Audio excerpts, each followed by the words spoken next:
Well, if you've been following the news, you know indeed that Earth is not alone. Astronomers have found hundreds of other worlds out there orbiting other stars far beyond our own sun. And in fact, astronomers are poised to discover the first of the Earth-like planets, the first cousins of Earth. You may not be aware, however, that this is a field that has progressed so far, so fast, that now even high school students, in fact, even middle school students, can detect some of these alien worlds just from the convenience of their classrooms. I'm going to describe what the kids are doing. My colleagues and I have been working with about 1,000 of these students and their teachers in classrooms across the country. I'm going to give a brief overview of how they do it and maybe offer some perspective on what it might mean for the next generation of students. Okay, so let's go. Now, I want to start with a photograph of you. Here it is. Now, I know it looks like the planet Saturn, but in fact, it is literally a photograph of you. Can you see yourself up there to the left of the screen, behind the rings of Saturn? Oh, let's just zoom in a little bit. No, some of you see it. Zoom in a little bit more. There you are. Oh, I forgot to mention it's a group photo. It's you and your friends and family and every living thing on Earth crammed into just a few pixels. Now, if you were looking at just those few pixels, how in the world could you tell what a wonderful planet we happen to live on? That it has oceans and continents, canyons, rivers, and you. Now, imagine looking for an alien world, the closest of which are really about 1 million times further away than Earth is in this photograph. So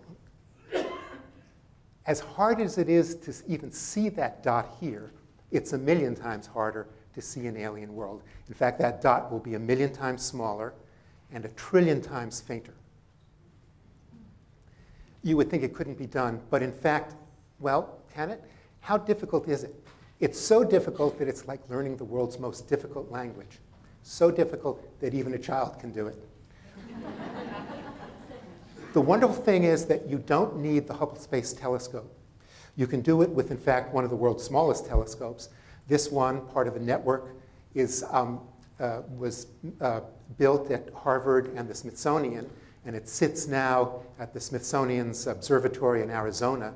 It sits there in the desert without a dome. It sits there in the rain. It sits in the snow, just waiting for students to tell it what to do at night. And the other wonderful thing is you don't have to be an astronomer.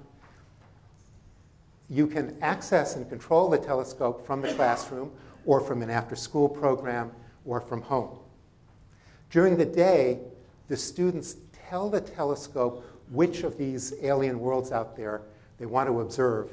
And then at night, the telescope automatically points to that part of the sky, springs to life, takes images, and returns it to the students the next morning. Here's a typical image. It's just a field of a lot of stars. So how in the world could you possibly find a planet orbiting one of these stars? Well, the secret is you have to know where to look. And I should emphasize that the students are building on the painstaking work of the best astronomers in the world, all over the world, who are advising the students where to look. Now, no telescope in the world can see these planets in general directly. They're just too small, too faint, too far away. So you have to look for them indirectly, and the signature, the signal that a planet sends out that says, I'm here, is that as it orbits its star, it blocks out some of the light from the star. You can see what that looks like. Here, this is the sun in our solar system, of course. It's the sun, and that's the planet Venus orbiting around our star, the sun. And as it does so, it blocks out just a tiny bit of the light. So if you were to graph the brightness of a star, the sun or these alien stars out there, you would hope to find something like this.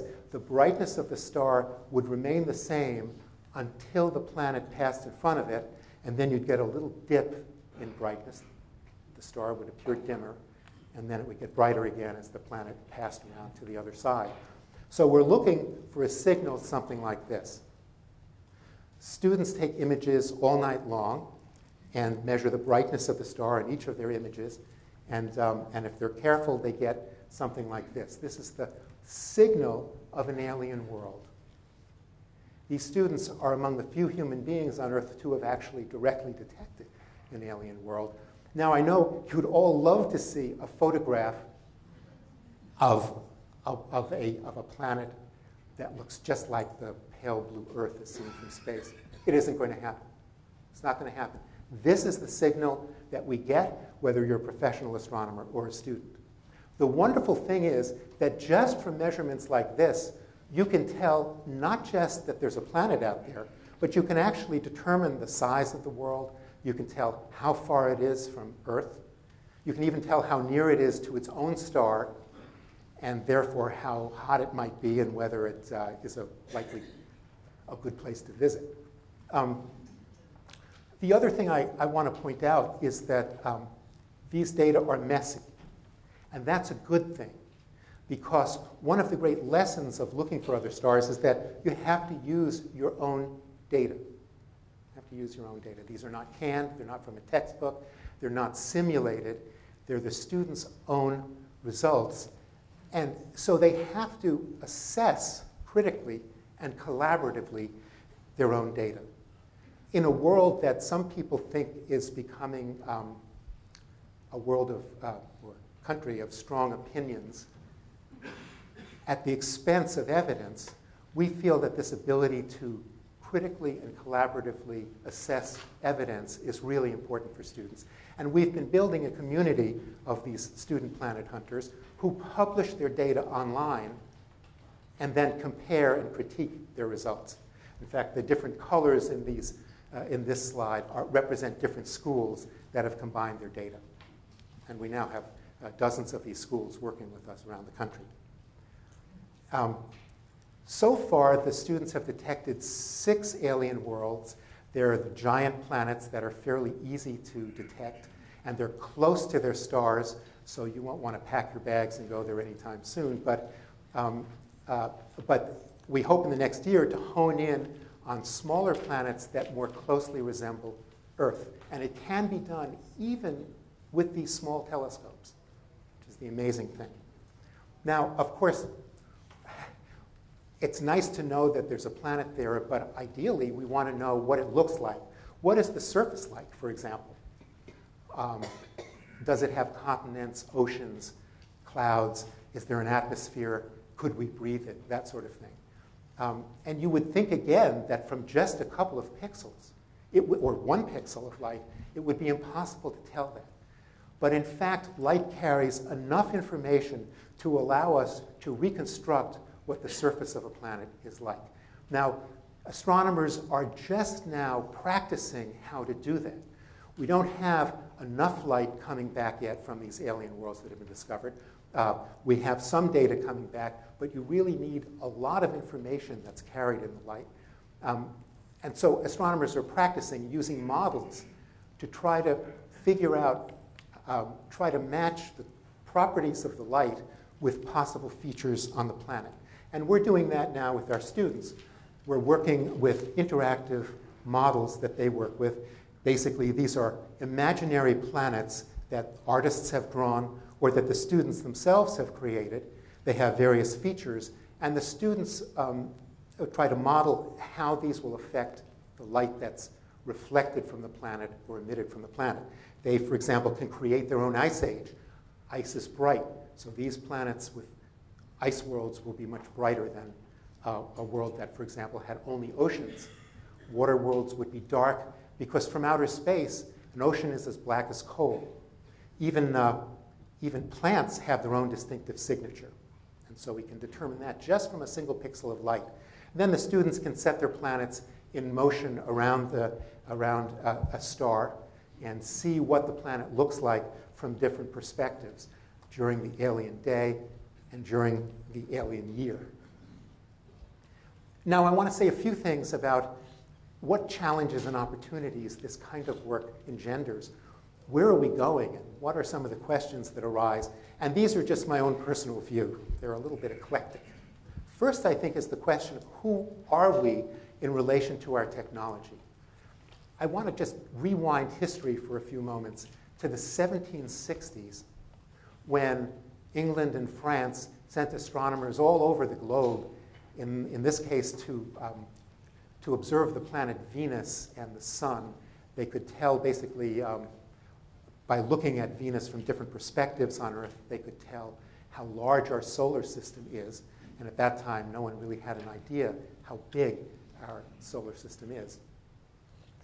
If you went on a voyage like this as an astronomer, the chances were you weren't coming back. Pirates, shipwrecks, storms, disease, unfriendly natives. When the astronomer Charles Green sailed with Captain Cook to Tahiti, as shown here, he wrote, I leave my motherland for what may well be the last time. And in fact, it was. On his way back, after he had made his astronomical observations, he died in his 30s. The French astronomer who went to another vacation spot, Baja California, didn't fare much better. He arrived in the middle of an epidemic, and he had to decide, well, do I stay or do I get out of here? And he thought he'd come all this way and he was going to make those observations. On his deathbed, he got up out of his deathbed, made the astronomical observations, and he wrote in his journal, I know that I have only a few days to live, but I've made my observations, and I die content. I die content. Now, fast forward. By the way, I should say that Captain Cook survived and made it back. And that's a good thing because Captain James T. Cook, sailing the Endeavour, in our time would become the model for Captain James T. Kirk of the Starship Enterprise, who in fiction, of course, voyaged to the worlds which we're now just now discovering. But let's just fast forward. This is an unfair comparison, I know. But fast forward to a 14-year-old sitting in a classroom or detecting some of these alien worlds as a homework assignment without even having to go outside and look at the night sky. So one of the questions that arises is really, what is our relationship to technology and to the planet around us and to the night sky? And it is a real challenge for us as educators to really keep students focused. This isn't a video game, this is the real thing. Fortunately, so far our students really get it, and once they realize, oh my goodness, this is not canned, this is the real thing, they're at the frontiers, they get very, very excited. This is also a great learning experience. I think the next generation will have a much better appreciation for our home planet, Earth, especially our atmosphere, the subject of so much discussion these days, because atmospheres control the climate of a planet and therefore the chances for life. And as we observe the atmospheres of all these other worlds out there, as astronomers build up a repertory, what we're beginning to appreciate is how, first of all, how lucky we are to have an atmosphere that supports life. We're going to be seeing lots of failed planets out there that don't have an atmosphere that supports life. And we'll also see the evolution of Earth-like planets at various stages in their development. So we'll be able to look out in space and actually, in a sense, look back in time at our own planet Earth to see where it's come from. We're also, I think, going to have a new appreciation for loneliness. I know that sounds paradoxical. With all these new worlds out there, why would we feel lonely? And I know this is a downer, but I just want to deal with reality. It's because they're so far away, something we never really talk about. Even the nearest of these alien worlds that our students are working with are 100 light years away. That's 600 trillion miles if you're thinking of going sometime soon. But 100 light years means that if you were to send a message, ET phone home, it's going to take 100 years for the message to get there, another 100 years for any reply to get back to Earth, 200 years. So whatever the conversations might be with these other worlds, now we're talking about the far future, it isn't going to be what did you have for dinner and how are you doing, how was your day. It's going to be intergenerational, and it's going to really require, I think, a huge amount of patience and a much greater attention span than we may have now on planet Earth. And I think, finally, this is really going to engender our students' imagination. And I say that because the search for other worlds, I think, is unique in all of science in the demands that it places on imagination. And that's because science goes just so far. We like to think as scientists that we're working from the hard evidence, and that's, of course, what the astronomers and the students are doing. But actually, nature gives us just so much information and no more captured in that light. And so we have to draw on the rest of us. There's a little scientist in all of us. There's a little artist in all of us. And hopefully, there's a lot of human being in all of us. And that's going to be what we're going to need to recreate what it's really like on some of these other worlds. And finally, I want to just leave you with the thought, who would have guessed that the search for other worlds would not be the sole province of professional astronomers, the greatest astronomers in the world? That it would be something that we could all join.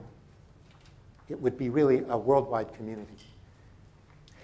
Who would have imagined, and how wonderful it is, that our children don't have to just have a front row seat for this wonderful drama, that they can get out of their seats, jump up on stage, and participate. Thank you very much.